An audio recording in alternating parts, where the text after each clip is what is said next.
तो हम लोग आज आपको कष्ट दे रहे हैं कि राज्य की सरकार ने कहा है कि वो 60,000 टोलों में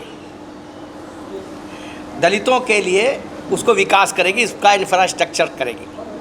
वही हम उसी को काउंटर करने के लिए आए हैं कि राज्य सरकार ने जब श्री नीतीश कुमार जी मुख्यमंत्री बने 2005 में, उसके तुरंत बाद उन्होंने घोषणा की थी कि राज्य के जो बिहार सरकार की जो भूमि है उसमें अनुसूचित जाति के लोगों को और अत्यंत पिछड़ी जाति के भी लोगों को 3 डिसमिल ज़मीन देंगे हम। आगे जहाँ जिस ग्राम पंचायत में जिस गांव में ज़मीन उपलब्ध नहीं होगी तो वहाँ के रैयतों की निजी ज़मीन बाज़ार मूल्य पर ख़रीद करके हम उनको उपलब्ध कराएंगे। तो आप देख लीजिए कि पूरे बिहार में कितनी ज़मीन राज्य सरकार ने उपलब्ध कराई है।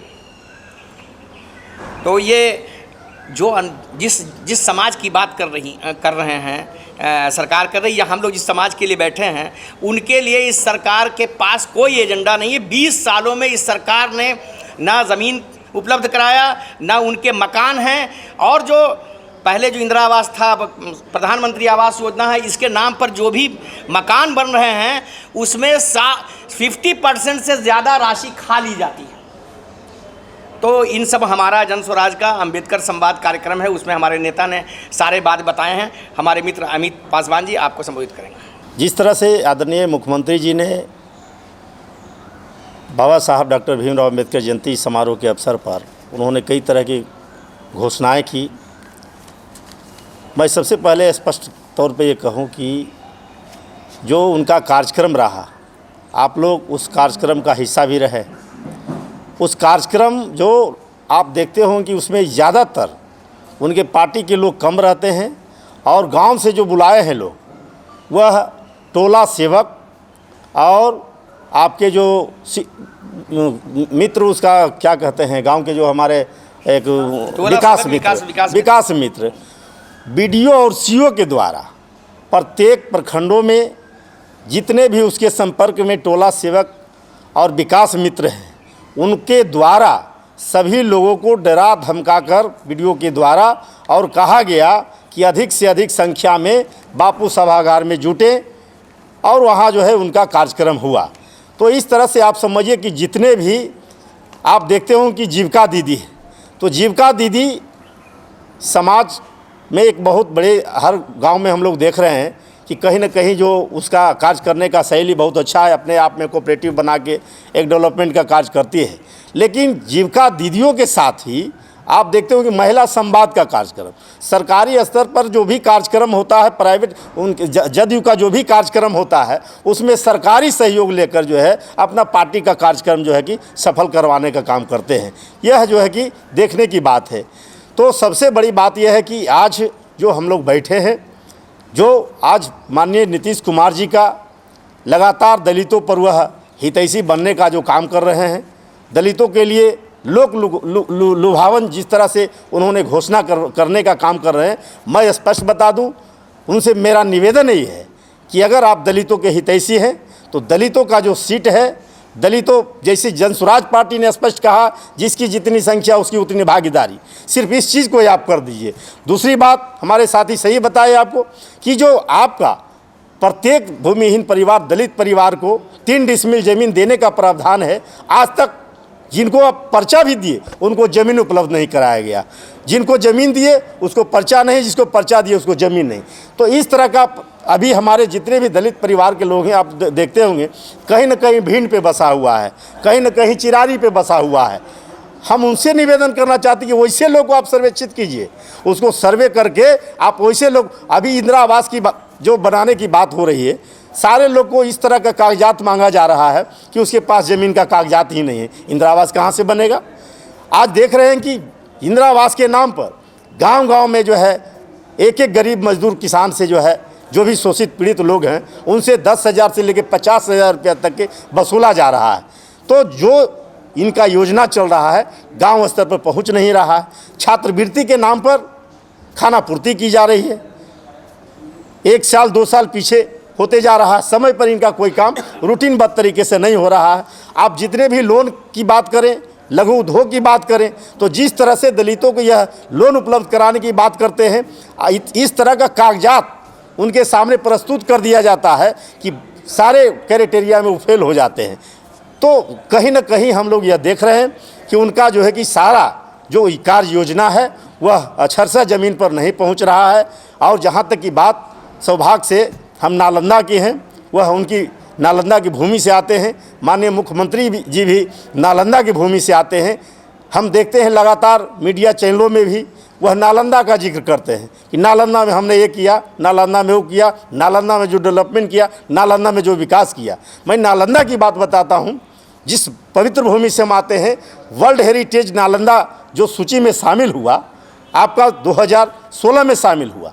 आप जोड़ लीजिए कि लगातार 9-10 साल बीत जाने के बावजूद आज नालंदा वहीं के वहीं धरा हुआ है। एक शौचालय तक वहाँ निर्माण नहीं हुआ, एक ईंट तक के जो है कि वहाँ जो है कि निर्माण नहीं हुआ। आप देशी विदेशी पर्यटक हजारों हजार लाखों की संख्या में प्रत्येक वर्ष वहाँ भ्रमण करने के लिए जाते हैं, लेकिन उनको टॉयलेट की वहाँ व्यवस्था नहीं है। तो मैं माननीय प्रधानमंत्री नरेंद्र मोदी जी से, माननीय मुख्यमंत्री नीतीश कुमार जी से, दोनों के भी डबल इंजन की सरकार है, भारत सरकार भी उनके साथ है, नरेंद्र मोदी की सरकार है। तो अभी हम सबसे पहला निवेदन करना चाहें कि जो प्राचीन नालंदा विश्वविद्यालय की गरिमा है, जो उस विश्वविद्यालय के बिहाफ में नालंदा विश्वविद्यालय जो आपका नालंदा राजगीर में जो चालू किया गया, आपका उसका आप जानकारी होगा, आप जानकर आश्चर्य होगा कि उसमें जितने भी शिक्षक हैं, जितने भी और अन्य कर्मचारी हैं, आउटसोर्स पर हैं। अब एक एक विद्यार्थी अगर पीएचडी करना चाहते हैं तो पीएचडी थीसिस जमा करने में 2 से 3 वर्षों तक लगता है। अब 2 वर्षों में शिक्षक ही वहाँ चेंज हो जाते हैं। तो कई ऐसे वहाँ जो शिक्षक हैं वह रिसर्च कराने के लिए तैयार नहीं है। सबसे बड़ी बात है कि शिक्षा के स्तर में जो जितनी बड़ी दलितों के साथ खिलवाड़ किया गया है, बुनियादी सुविधा वह दलितों को नहीं मिल रहा है। आज गांव स्तर पर हम लोग देखते हैं कि गांव स्तर पर जो स्कूल है, खिचड़ी खिलाते हैं बच्चा को, बस खिचड़ी समय पर मिल जाए, यही बहुत बड़ा उनका कोरम है। एजुकेशन कहीं सही तरीके से दलितों को नहीं मिल रहा। हायर एजुकेशन में आप जाइए तो हायर एजुकेशन का हम लोग भुक्तभोगी हैं। आप लोग पहले देखे होंगे कि राजीव गांधी फेलोशिप, हम लोग भी उसका जो है कि उसके तहत जो रिसर्च किए, शोध करने का काम किए। राजीव गांधी फेलोशिप में जो भी हम लोग फॉर्म भरते थे, जो भी दलित परिवार के लोग इसमें फॉर्म भरते थे, उन्हें सिलेक्शन होता था। सिलेक्शन के बाद उसका सारे खर्च जो भी है, शोध का जो भी खर्च होता था वो मिलता था। लेकिन अब क्या कर दिया गया भारत सरकार के द्वारा, जो भी उसमें शोध कार्य में शामिल होगा वो फॉर्म वही व्यक्ति अप्लाई करेगा जिसका उम्र अगर शेड्यूल कास्ट के हैं तो 42 वर्ष होना चाहिए, अति पिछड़ा वर्ग से हैं तो 40 वर्ष होना चाहिए। पहले जो है उसमें कोई उम्र सीमा नहीं थी। इस तरह से समझिए कि आप 40 से 42 वर्ष लोग को शिक्षा अध्ययन करने में लग जाता है, कहीं ना कहीं अनेक तरह की तैयारियां करने में समय बीत जाता है। 42 वर्ष के बाद ही हम समझते हैं कि रिसर्च के लिए वह प्रिपेयर्ड हो पाते हैं। उस चीज़ को जो है भारत सरकार के द्वारा बंद कर दिया गया है। प्रोफेसर की बहाली होती है, उसमें कोई उम्र सीमा नहीं है, 60 वर्ष के अंदर तक के बढ़ सकते हैं, लेकिन एक रिसर्च के लिए आपको जो है बाउंडेड कर दिया गया है।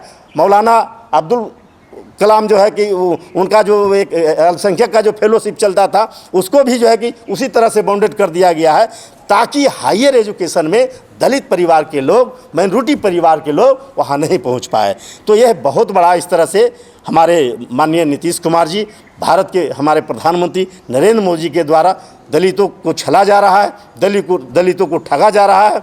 नालंदा की बात और मैं बता दूं, जहाँ तक की बात है प्राचीन नालंदा विश्वविद्यालय के साथ साथ आप सीधा आप चलाइए, वह कहते हैं कि नालंदा में हमने ये किया, ऑर्डिनेंस फैक्ट्री का निर्माण किया। ऑर्डिनेंस फैक्ट्री आदरणीय जौहर साहब का नेतृत्व में, निर्देशन में उसकी जो है कि वहाँ ऑर्डिनेंस फैक्ट्री जो है कि स्थापना हुई थी। लेकिन उसमें जो किसानों से जो बात किया गया था, किसानों से हुआ था कि एक एक परिवार का जिसका जमीन अधिग्रहण किया जा रहा है उसको नौकरी दिया जाएगा। आज एक भी परिवार को नौकरी नहीं दिया गया है। वह जो है कि वहाँ के सारे परिवार, सारे किसान लोग जिनको पार्जन उसी पर निर्भर करता था, आज घर से बेघर हो चुका है। इसलिए वह माननीय नीतीश कुमार जी जब चुनाव आते हैं तो उनको सारा चीज़ दिखाई देता है। आप कहते हैं हॉस्पिटल खोल दिए, स्वास्थ्य के मामले में भी नालंदा में बहुत अच्छी काम किए। आप एम्स में जाकर देख लीजिए, पावापुरी मेडिकल कॉलेज में जितने भी वहाँ कर्मी हैं आउटसोर्स पर हैं, उनका वेतन क्या मिल रहा है? 6,000 से 8,000, 12,000। अब बताइए कि किस तरह से वो सेवा दे पाएंगे। तो न अस्थायी डॉक्टर है, न अस्थायी वहाँ अन्य कर्मी हैं।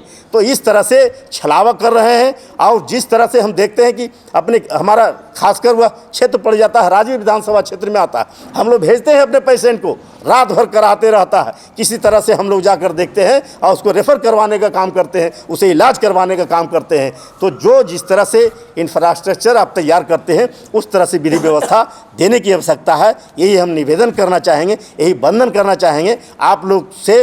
हम मुखातिब आज होने का मुख्य कारण है कि जो आज दलितों के साथ दुर्व्यवहार किया जा रहा है, दलितों के साथ जो शोषण किया जा रहा है, ज़मीन के नाम पर, छात्रवृत्ति के नाम पर, अन्य कार्यों के नाम पर, वह सिर्फ खानापूर्ति की जा रही है।